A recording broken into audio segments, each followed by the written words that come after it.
Florence,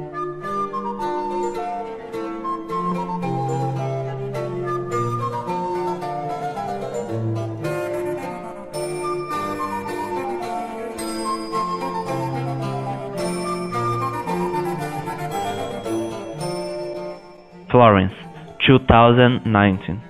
Florence is an Italian city, sub-capital and the largest city of Tuscan region, with about 377,207 inhabitants.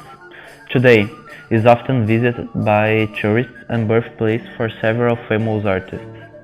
It is the heart and the cradle of Renaissance, a marvelous city and full of art.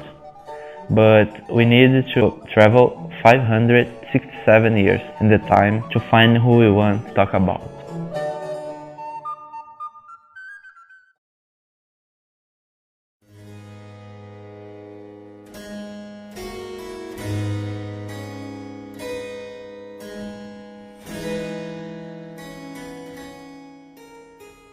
Florence, 1452. In Cosme de Medici's Florence, commercial and cultural center, Renaissance cradle. My grandson Sir Piero's son was born. His name was Leonardo. Those were words from Leonardo's grandfather, Antonio da Vinci. Painter, sculptor, architect, engineer, mathematician, physiologist, chemical, botanic, geologist, cartographer, physicist, mechanic, inventor, anatomist, writer, poet, and musician. Leonardo da Vinci was probably one of the most notorious and important geniuses post-ancient Greece and ancient Rome. Was the legitimate son of Messer Piero Fruosino Giantino da Vinci, a notorious Florentine, with Caterina di Meolipi, a 15-year-old orphan, and peasant that could be a Middle East derving slave. Leonardo didn't have a surname in the current sense. Da Vinci simply means from Vinci, name that was taken from his birthplace, Vinci. His full name was Leonardo di Ser Piero da Vinci. Leonardo himself signed his words as simply Leonardo or me Leonardo. It's assumed that he didn't use his father's name because of his illegal status. Was in his adolescence that Da Vinci began to show that he had talent to be a great painter. At this time, he realized the importance of the accurate scientific observation. This discovery would influence in the future all of his works, including the artist's ones. At 15 years old, he began to study with artist Andrea del Verrocchio in Florence, in Verrocchio's studio. Leonardo had to learn that he would take all of his life, learned casting techniques from nude models and wrapped robes, learned to prepare pictures and sculptures, learned to draw animals and plants, as well. Had a solid base in the learning about perspective and the use of the colors. Still in his adolescence, Da Vinci was an artist who generally around the curious for almost everything in nature. Was one of the first to probe the secrets of the human body and the development of fetus in the womb, dissecting corpses.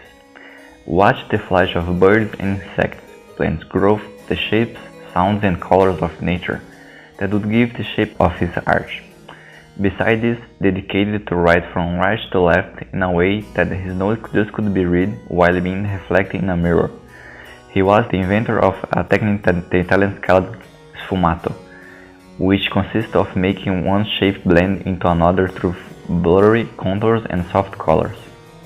In the year of 1482, already at 30 years old, Leonardo goes to Milan, sent by Lorenzo de' Medici, for who he already worked in a type of peace mission.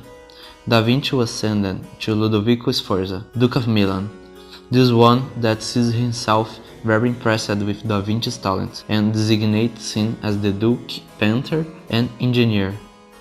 Worked in many projects for Ludovico, including the preparation of floats and parades for special occasions, the project of a dome to the Milan's cathedral, and a huge equestrian monument for Francisco Sforza, that was Ludovico's antecessor.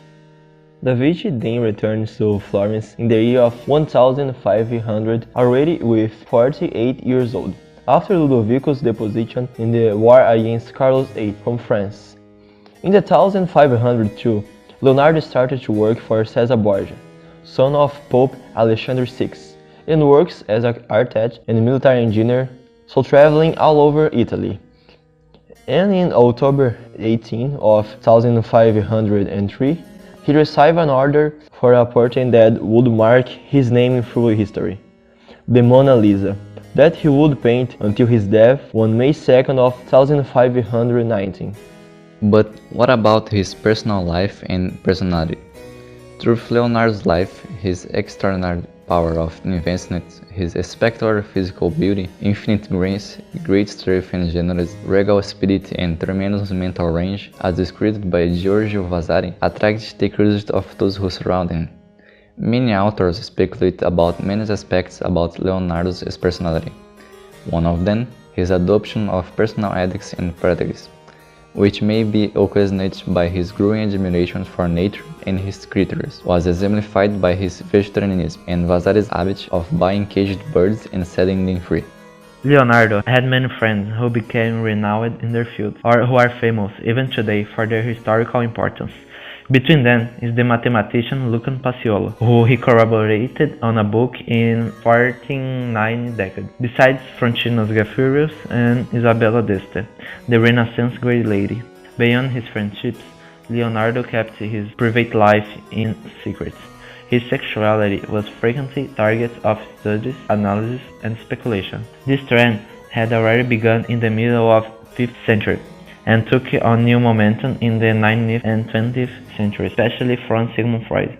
Da Vinci, as already said, could impress his infinite grace in his work. During more than 400 years, his huge fame leaned on his deeds as a painter and a handful of works authenticated and attributed to him, which has since been seen as some of humanity's supreme masterpieces. These works became famous for a number of qualities that were much imitated by students and discussed extensively by connoisseurs and critics. Between some of these qualities who made Leonardo's works unique are innovative techniques he used in the application of ink. His detailed knowledge of anatomy, light, botany and geology, his interest of physiognomy and the way humans record emotions and their expressions and gestures. His innovative use of human forming figure compositions and the use of subtle gradation of tonality. All of these qualities come together in his most famous works, such as the Mona Lisa, the Last Supper, and the Vinci of the Rocks. Whatever, Leonardo was just one of the greatest painters from art's history. He was one of the greatest geniuses in human history. His works, not limited just to art, Leonardo's studies in science and engineering was just so impressive and innovative, like his artistic work, were recorded in compound notebooks composed for about 13,000 notes pages and drawing TED Fools art and natural philosophy, modern science recorded. Those notes are made and kept daily during all his life and his trips, how he made in his work conscious observations. His notes and drawings show us huge range of interests and preoccupations, some so tried like shopping lists and people who own him money, and some so interested like wing designs and walking shoes on water. There are paintings, compositions, detail and planning studies, face and gestures, animals, babes, dissections, plants, rock formations, whirlpools, war machines, helicopters and architecture. Leonardo, as a curious genius, tried to understand the phenomena and describe them in an extreme level, and didn't emphasize theoretical experiments or explanations. Throughout his life, planned an encyclopedia based in detailed drawings about everything. As he didn't master Latin and mathematics, the scientist Leonardo was totally ignored by the other contemporary scholars, as its famous phrase "uomo senza lettere," something like "the man without the letters," evokes, and in which it clearly refers to such limitations. As we already said, in 1490, he studied mathematics with his friend, mathematician Luca Pacioli, and prepared a series of printings, including Vitruvian Man, to illustrate Pacioli's book, De Divina Proportione, published in 1509. His works influenced mainly two areas, besides the art. Anatomy and engineering were extremely reported in their writings. Leonardo's training in the anatomy of the human body began with his apprenticeship at Andrea del Varocchio's studio.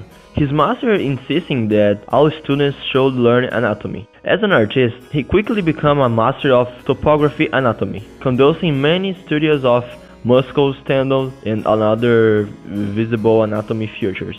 During his life, Leonardo was valued as a great engineer.